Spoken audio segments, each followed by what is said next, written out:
शर्त के साथ दिनांक 1 सितंबर 2021 से संचालित हो सकेंगे 50% क्षमता के साथ।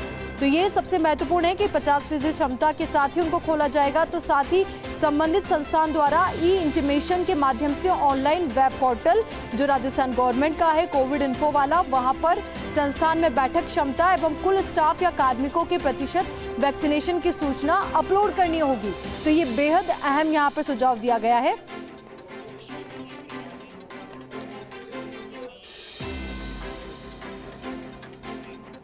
इसी खबर पर हमारे सहयोगी शिवेंद्र सिंह परमार हमारे साथ जुड़ चुके हैं। शिवेंद्र, आपसे जानकारी चाहेंगे पूरी इस गाइडलाइन के बारे में। देखिए, काफ़ी समय से इस बात का इंतजार किया जा रहा था। खासकर जो लोग शिक्षण संस्थानों और कोचिंगों से जुड़े हैं वो लोग काफ़ी समय से इस खबर का इंतजार कर रहे थे, क्योंकि बहुत सारी छूट कोरोना जिस तरीके से कम हुआ है, बहुत सारी छूट राज्य सरकार ने अलग अलग गाइडलाइंस में दी हैं, लेकिन अभी तक किसी भी गाइडलाइंस में शिक्षण संस्थानों को लेकर कोई छूट नहीं दी गई थी। तो काफ़ी समय से खासकर वो लोग जो इन संस्थानों से जुड़े हैं, जिनकी आजीविका शिक्षण संस्थानों से चलती है, उन लोगों को इंतजार था। इसके अलावा जो विद्यार्थी थे, जो पेरेंट्स थे आयुषी, उनको भी इस खबर का इंतजार था कि आखिर सरकार कब शिक्षण संस्थानों को शुरू करने की अनुमति देती है। तो आज वो दिन आ गया है जब राज्य सरकार ने आदेश जारी कर दिए हैं कि 1 सितंबर से कक्षा 9वीं से 12वीं तक के स्कूल खुल सकेंगे 50% क्षमता के साथ, और 1 सितंबर से ही निजी और जो सरकारी विश्वविद्यालय हैं वो खुल सकेंगे। साथ में कोचिंग संस्थान, आपको ध्यान होगा कि जो कोटा है राजस्थान में, वो पूरे देश में कोचिंग सिटी के नाम से विख्यात है। देश के अलग अलग जगहों से, अलग अलग शहरों से जो स्टूडेंट हैं वो कोटा में रहकर कोचिंग की तैयारी करते हैं। कोटा का अपना नाम है। तो जो कोचिंग गतिविधि हैं वो भी शुरू हो जाएंगी, और जो अलग अलग शर्तें सरकार ने रखी हैं वो गाइडलाइंस में भी हैं, हमने खबर भी बताई है। और भी मैं दर्शकों को बता देता हूं कि जो भी शिक्षण संस्थानों से जुड़े हुए शैक्षणिक और गैर शैक्षणिक स्टाफ के लोग हैं, गैर शैक्षणिक में वो लोग आ गए जो चाहे स्कूल में 4th क्लास हैं, या स्कूलों में चलने वाली बसों के ड्राइवर या जो परिचालक होते हैं बसों में, जो खलासी होते हैं, वो लोग हैं, उनको वैक्सीन की दोनों डोज लेने की अनिवार्यता रखी गई है। यानी जिन लोगों को वैक्सीन की दूसरी डोज नहीं लगी है वो शिक्षण संस्थानों में किसी भी तरीके से नहीं जा सकेंगे, ना वो शैक्षणिक कार्य कर सकेंगे और ना ही वो गैर शैक्षणिक कार्य कर सकेंगे। इसके अलावा कक्षा 1 से जो 8वीं तक की शिक्षण गतिविधियां हैं, इसको लेकर भी पहले बीच में एक बार आपको ध्यान होगा जब बैठक हुई थी, तब प्रदेश के शिक्षा मंत्री गोविंद सिंह डोटासरा ने ट्वीट कर दिया, तो एक तारीख उन्होंने बताई थी कि इस तारीख से सभी स्कूल खुल जाएंगे। बाद में उनको यूटर्न लेना पड़ा था।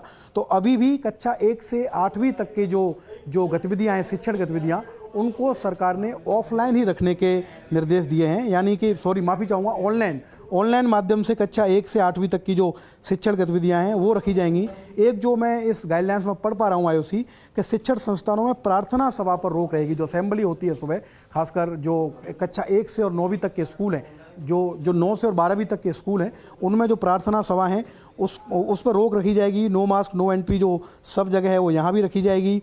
शैक्षणिक और अशैक्षणिक जो स्टाफ और विद्यार्थी हैं उनकी स्क्रीनिंग की व्यवस्था की जाएगी।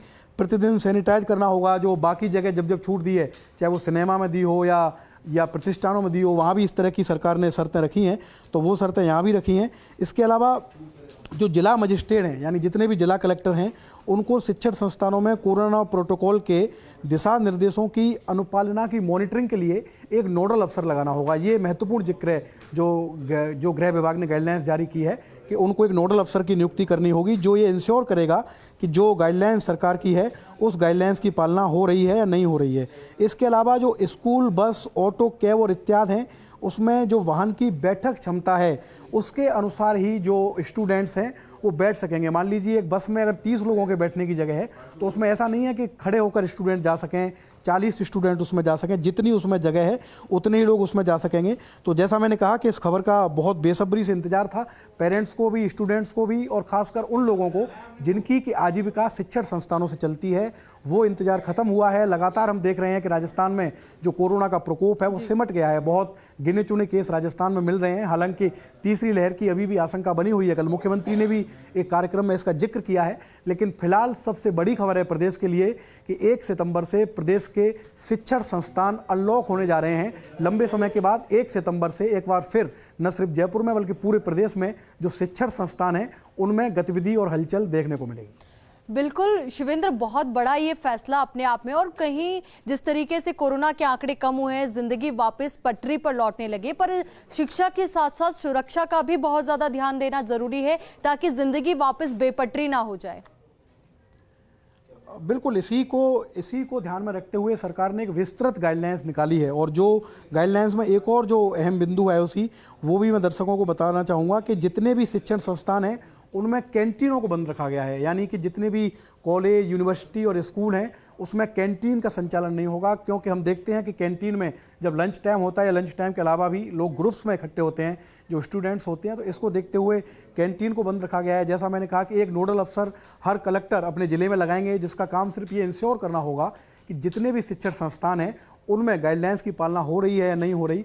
वो भी इसीलिए सरकार चाहती है कि किसी भी तरीके से ऐसा नहीं हो कि शिक्षण संस्थान खुलने से कोरोना ब्लास्ट की स्थिति बन जाए। जिस तरीके से कंट्रोल अभी राजस्थान में है, जो कोरोना की सीमित मरीज आ रहे हैं उसकी संख्या में कहीं बढ़ोतरी नहीं हो जाए। तो ये पूरी तरीके से ध्यान रखा गया है कोरोना की गाइडलाइंस में कि इस तरीके की कोई गतिविधि नहीं हो जिससे एक बार फिर कोरोना का संक्रमण बढ़े, क्योंकि तीसरी लहर की जो संभावना है वो लगातार है, और इसीलिए पूरी विस्तृत गाइडलाइंस जारी की गई है। वैक्सीनेशन भी इसमें एक बहुत बड़ा पॉइंट है। अगर मान लीजिए कोई भी टीचर किसी भी शिक्षण संस्थान में है तो वो जब तक बच्चों की क्लास नहीं ले सकेगा जब तक कि वो फुल वैक्सीनेटेड नहीं होगा, यानी दोनों डोज उसको लगाना जरूरी है। जितने भी बस हैं, जितने भी गैर शैक्षणिक स्टाफ है, क्योंकि गैर शैक्षणिक स्टाफ भी स्कूल में बहुत बड़ी तादाद में होते हैं, कॉलेज और यूनिवर्सिटी और कोचिंग में भी होते हैं, उनको भी जरूरी किया गया है कि उनको दोनों डोज लगे हों, तभी जाकर वो अपना शिक्षण कार्य या दूसरा जो गैर शैक्षणिक स्टाफ है जिस पर अन्य जिम्मेदारी है उसको वो किसी भी शिक्षण संस्थान में पूरा कर सकते हैं। जैसा आपने कहा कि सुरक्षा पर बहुत ध्यान रखा गया है, ये सही है कि सरकार ने इस गाइडलाइंस में गृह विभाग के अधिकारियों ने, क्योंकि जो कमेटी बनी थी उसने अपनी रिपोर्ट दी, मुख्यमंत्री भी काफ़ी चिंतित थे, उन्होंने भी कमेटी के लोगों से, अधिकारियों से, गृह विभाग के अधिकारियों से, शिक्षा विभाग के अधिकारियों से अपना फीडबैक लिया, और जो गाइडलाइंस निकाली गई है वो बहुत विस्तृत गाइडलाइंस है, और उसमें सुरक्षा को लेकर पूरा जोर दिया गया है कि किसी भी तरीके से जो शिक्षण संस्थान है वो कोरोना ब्लास्ट का कारण नहीं बने। बिल्कुल शिवेंद्र, कई तरीके से एहतियात बढ़ते जाएंगे, पर जिस तरीके से तस्वीरें सामने आती है व्यवहारिक तौर पर, जब नियमों की बात आती है तो नियम कहीं नजर नहीं आते हैं, तो ऐसे में उसको किस तरीके से स्कूल का जो स्टाफ है वो फॉलो करवाएगा? इसको जिस तरीके से आपने बताया कि नोडल अधिकारी तैनात होंगे, पर किस तरीके से सभी जगह तो नहीं हो सकता ना, तो ऐसे में अहम जिम्मेदारी शायद स्कूल वालों की भी ज्यादा हो जाएगी, सही बच्चों की भी। बिल्कुल, ये बहुत बड़ी चुनौती रहेगी, और मैं ये स्पष्ट कहूँगा कि सरकारी जो शिक्षण संस्थान हैं उनके अलावा निजी शिक्षण संस्थानों में इन नियमों की पालना करना बहुत ज़रूरी होगा, क्योंकि हमने कोरोना की पहली लहर में भी देखा था, कोरोना की दूसरी लहर में भी हमने देखा था कि जो निजी शिक्षण संस्थान हैं वो सरकार की जो गाइडलाइंस है, सरकार के जो दिशा निर्देश हैं उनको इतनी गंभीरता से नहीं लेते जितना कि सरकारी शिक्षण संस्थान लेते हैं। और मान लीजिए जयपुर में अगर एक नोडल अफसर लगेगा तो सैकड़ों की तादाद में जयपुर में निजी स्कूल हैं, यूनिवर्सिटीज़ हैं, महाविद्यालय हैं, उनमें किस तरीके से नियमों की पालना कराई जाए, ये प्रशासन के लिए भी बहुत बड़ी चुनौती होगी। क्योंकि निजी शिक्षण संस्थान हमेशा मैंने देखा है, हम सब ने देखा है कि जब सरकार की कोई गाइडलाइंस आती है, एक दो बार ऐसे भी एग्जाम्पल आए जब कोरोना की पहली लहर थी कि रोक के बावजूद कुछ जो निजी शिक्षण संस्थान थे उनमें एग्जाम करा लिए गए, प्रैक्टिकल करा लिए गए। एक स्कूल में तो टीम जो गई थी प्रशासन की उसको बंधक बना लिया गया था, बाद में कलेक्टर को जयपुर में उसमें इंटरवीन करना पड़ा। तो ये बहुत बड़ी बात है, और ये चुनौती रहेगी न सिर्फ जयपुर के लिए बल्कि सभी जिला कलेक्टरों के लिए कि गृह विभाग ने जो गाइडलाइंस जारी की है उसको निजी शिक्षण संस्थानों में। बिल्कुल शिवेंद्र, सभी की ये अहम जिम्मेदारी होगी कि जो जिंदगी अब पटरी पर लौटी है और जिस तरीके से अनलॉक का दौर शुरू हुआ, रियायतें बढ़ी और साथ ही एजुकेशन में भी अब रियायतें दी गई है, अनलॉकिंग यहां पर भी हुई है, तो अब जिंदगी वापस से बेपटरी ना हो, और इसमें चाहे बात हो स्टाफ की या फिर स्टूडेंट्स की, सभी अपनी भागीदारी निभाएं। तो बहुत बहुत शुक्रिया आपका हमारे साथ जुड़ने के लिए और पूरी बातचीत के लिए, और इसी के साथ रुकेंगे एक छोटे से ब्रेक के लिए, जल्द हाजिर होंगे।